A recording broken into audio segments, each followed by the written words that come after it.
Yo, what's going on, guys? And today we're going to be talking about the offseason recap for the Miami Heat. I want to hear your thoughts down below in the comment section. What do you guys think of the Miami Heat this offseason? And we'll get right into today's video. They right now have 3 two-way contracts, basically one roster spot open that they might keep one of the non-guaranteed contracts, which it's Malik Williams, Isaiah Stevens, Zyon Pullin, and Bryson Warren. Bryson Warren was on their G League squad last year, or they can convert one of their two ways to that final roster spot and then give one of the non-guaranteed guys that two-way contract.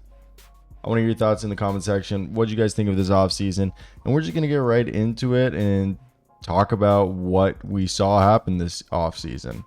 So I think Miami, this is a team that, as long as Eric Spoelstra and Pat Riley are there, I think they are going to have a plan. And I know a lot of people are going to be like, well, they didn't get star power, they didn't do this, and Jimmy Butler's aging.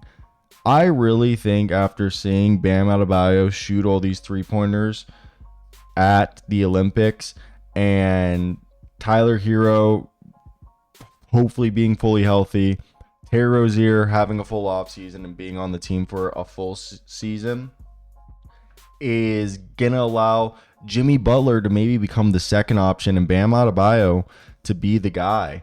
And Tyler Hero and Bam to start to take it and allow Jimmy Butler to continue to coast in the regular season and be the guy he can be in the playoffs, but not really have to even do it in the playoffs again because they have Bam, who this past season was a 19 point per game scorer, but in years past he's gotten up to 20. He's flirted with 20 for multiple times, and this past season I know he took under 1 3-pointer a game, but post All-Star break in 26 games he was taking 1.5 threes a game at 45% to close out the season.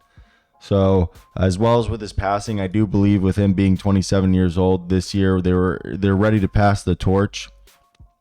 And I like it. And I do want to say that bringing in Kel'el Ware, I've said all pre-draft process, I thought Kel'el Ware could be the Derek Lively of this draft class. A guy that people are going to be like, oh, he's nothing special. The ability that he has as a rim runner, a screener, and a shot blocker will allow him to play day one and be a guy who can play next to Bam. As I said, if they wanted, they can now go Bam. If Kel'el Ware is ready, Kel'el Ware, Bam, Jimmy Butler, Tyler Hero, Terry Rozier, and then have off the bench.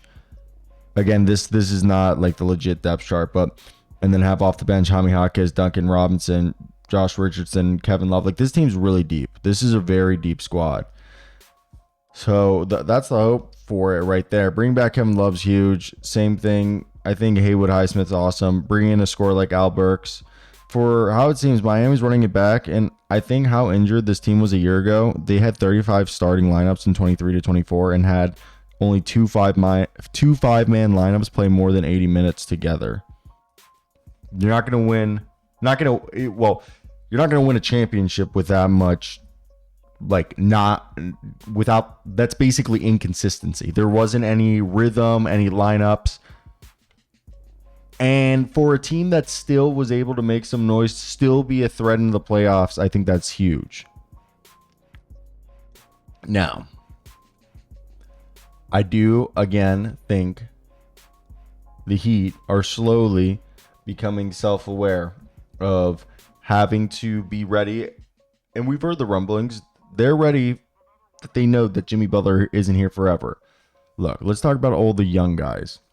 Outside of Bam and Tyler Hero in the starting lineup, Nikola Jovic, Jaime Jaquez, Pelle Larsson, Kel'el Ware. We'll throw in Haywood Highsmith in there. That's 5 dudes just on regular deals. Then you got the 3 two-way guys that are all young guys. I love Keshad Johnson, really good rebounder. Dru Smith basically missed most of last year because of that knee injury. And then Josh Christopher, he's a dog. And then the rest, you have Alec Burks, Thomas Bryant, Kevin Love, Duncan Robinson, Josh Richardson, and Butler, Hero, Rozier, and Bam. That's 7 dudes. So almost half your team is young guys still on their first contracts. And then the other half, 5 are young dudes still on their rookie deals. 7 are on their second or X contract. I like that. And they're probably one of the few teams that have been successfully able to kind of merge these two timelines. For me, I have always said the Miami Heat, what they need, look, if we look at what this team did last year, which last year the Miami Heat were a team that statistically, in terms of scores, they had 3 20-point per game scores in Hero, Jimmy, and Bam. However, Hero played 40 games, Butler played 60, Bam played obviously 71. Rozier, when he played with them, he was a 16.5 points per game scorer, which is awesome. You have a 13-point per game scorer in Duncan Robinson.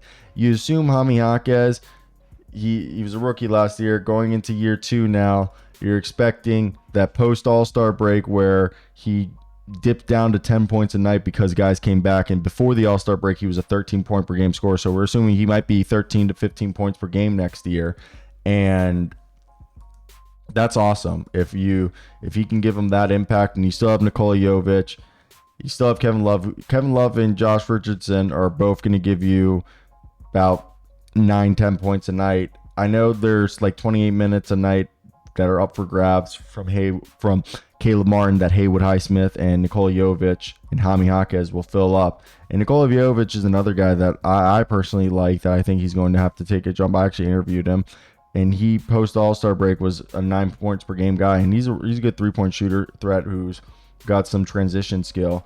And Haywood Highsmith is somebody that I think could play a rather big role for them. Again, DeLon Wright's gone now, so is Patty Mills. Both two guys were mid-season additions, but they were guys who played.